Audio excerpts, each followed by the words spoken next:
Her fear of competition. Many narcissists are competitive. This is as a consequence of the need to have control. That where somebody else is doing well, the narcissist has to better that. There are two ways of doing this. The first is to strive to overtake that individual, to be better than them, faster, more successful, wealthier, whatever it might be. The alternative is to do down the success of that individual in some shape or form, to cut them off at the knees, to reduce their height, thus making the narcissist look better. Whichever route is taken, it's done in order to get that control, because somebody else's success, somebody else's ability, somebody else's charisma, fame, wealth, whatever it might be, poses a threat to the control of the narcissist. Harry's wife is no different. For her, it's made all the more difficult because she has no talent. She's not interesting. She's a charisma-free zone. She has nothing meaningful to say. She's achieved wealth as a consequence of grifting her way to that position. She's received infamy as a consequence of marrying a ginger-haired prince. But she's not got anything about her that you would describe as talent or ability. And this means that repeatedly, because of the abilities and success and talents of other people, that will cause a threat to her need for control.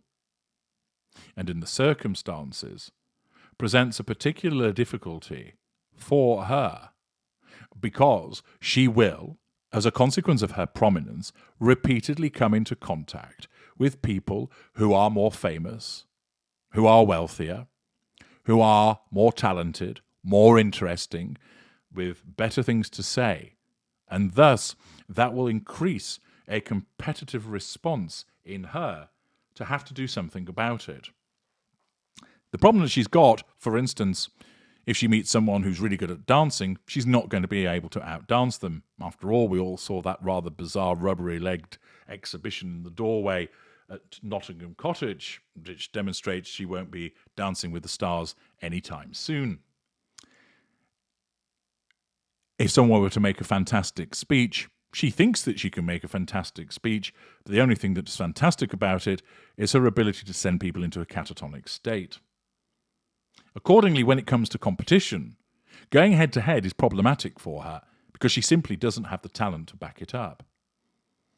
Fortunately for her, her narcissism affords her alternative routes to deal with these threats to control by way of the indirect assertion of control, smearing, or withdrawal.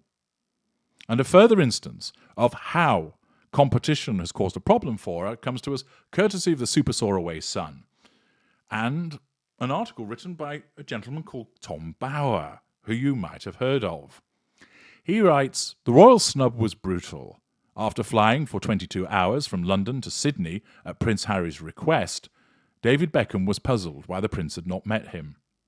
'Where is he?' David asked officials as he waited for Harry. 'When will I meet him?' he kept asking." But the prince had had no plans to see the former England football captain, nor even of being pictured with him. It was October 2018, and Harry was hosting the Invictus Games. Over previous years, Harry had met David at celebrity functions, and also socially. The laddish prince enjoyed joshing with the world's most famous footballer in a restaurant or a pub. Since David had played a prominent role bringing the 2012 Olympics to Britain, and an important part in the 2010 unsuccessful bid for the Football World Cup, it seemed natural for the prince to ask David to join him at the celebrated competition for injured servicemen. Harry's invitation had originally been offered during his sunlit wedding in Windsor 5 months earlier. As a man who loved the royals, David would never refuse such an important request. But having flown halfway around the world, he was perplexed why officials, after he arrived at the sporting venue, were playing a dance to keep him happy, but away from Harry. The reason for the distance was Harry's wife, the newly married Duchess of Sussex. She wanted no competition in the media from David, and especially not from his wife, Victoria. And there you have it. David Beckham jumps on a plane, flies halfway across the world, but doesn't get to meet Harry because Harry's staying out of the way because his wife orders it. Because the presence of the Beckhams threatens her sense of control, because her narcissism recognizes that they are more famous and better liked than her, thus posing a subconscious threat to control. Accordingly, she doesn't want pictures with them. She doesn't want the risk of being overshadowed. And that translates into treating David and Victoria Beckham very rudely indeed. Mr. Bauer continues by explaining that Harry's wife's visit to Australia was her first foreign royal tour and appeared to be a huge success. Meeting cheering crowds of admirers convinced Harry's wife that she was the royal family's new Diana, evidence of delusion. The added excitement was Harry's wife's pregnancy. But inside the Sussexes' headquarters in Sydney, the atmosphere was miserable. Harry's wife shouted at her staff, ignition of heated fury, absence of emotional empathy, and allegedly threw a cup of tea into the air. Accused in London of bullying her staff, an accusation she has denied, both she and Harry were constantly searching the internet for hateful comments about themselves. In her bad mood, it would appear that she was not prepared to tolerate anything flattering regarding the Beckhams and the games to appear in the media. At the house the Beckham family had rented in North Shore, Harry's snub was barely mentioned between David and Victoria. David didn't want to dwell on it. A bit strange, he said, but he didn't call Harry. Nevertheless, the Beckhams were perplexed by Harry's wife. Ever since she had moved into Harry's cottage in Kensington Palace in 2017, the Beckhams had been generous towards her. Unknown to the public, when she privately returned to Los Angeles before her marriage, she stayed in the Beckhams' 6-bedroom luxurious house in Beverly Hills, residual benefit. Her excuse was to avoid the paparazzi. At no cost, sense of entitlement, all her needs were provided by the Beckham staff. If there was any suspicion that Harry's wife was taking advantage of her new status, the Beckhams pushed their gripe aside. To build their relationship, Victoria had also given Harry's wife makeup advice soon after she moved into Kensington Palace. In her growing fashion business, she was also marketing cosmetics, and a member of her staff gave Harry's fiancée help on facials and hairdressing. She doesn't really need any help with facials. She had plenty of those while she was yachting. Within weeks, The Sun reported Victoria's help. Sensitive to the media's probing of her turbulent past, Harry's wife was outraged. Contact was made with the Beckhams. David was embarrassed, but after speaking to his wife, denied that she had leaked any information. But Harry's wife still felt deeply hurt. TV pictures of the couple arriving at St. George's Chapel for the Sussexes' wedding showed Victoria stony-faced and David chewing gum. They had not been invited to the wedding dinner. Ostracization, assertion of control. A near unforgivable insult considering all the Hollywood stars invited, and many were not friends. But regardless of that slight, David accepted Harry's request that he appear at the Invictus Games in Sydney. By then, a new complaint had arisen. Harry's wife wanted Victoria to supply free clothes and accessories from her expensive range, but such requests were against the palace's rules. That was the beginning of a bigger problem for both Harry's wife and later Victoria. Some years previously, as an unknown actress in Canada, Harry's wife had invented a lifestyle website called The Tig.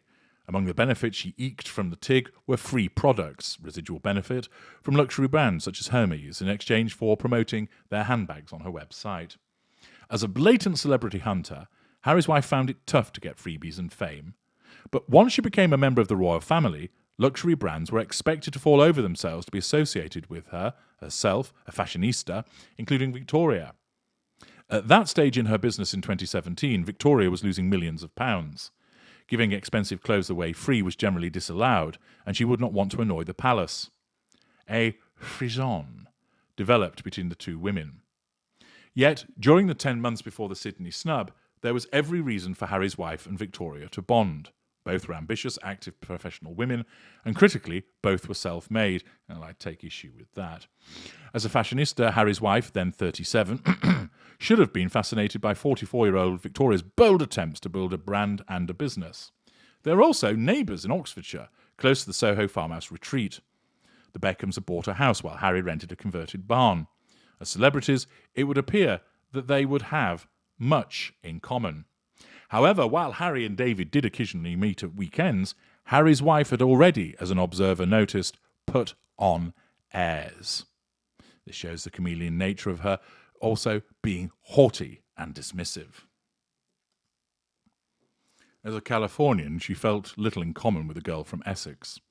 Foolishly, she failed to see the advantage of forging a partnership with a universally admired couple.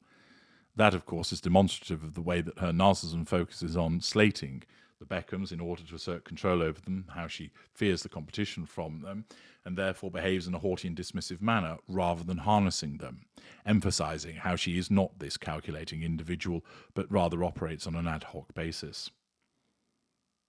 Even before she married Harry, Harry's wife had little sympathy for Britain, and after arriving made no concessions to bridge the cultural chasm. Victoria's self-mocking English humour made no sense to a woman keen to keep her past skeletons deeply buried and already planning her return to the Californian sunshine.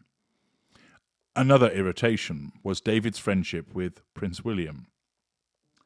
Ever since the World Cup in 2010, the two had formed a good relationship which annoyed the Sussexes, envy, already complaining about their unequal status and wealth with the Cambridges, which of course amounts to a threat to control. Harry's wife appeared to comfort herself that as a future member of the royal family, she would be superior to Victoria.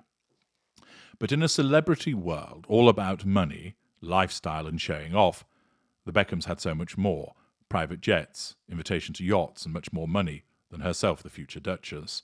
Money being a residual benefit, and the lack of the same, or not as much, of course threatens her sense of control.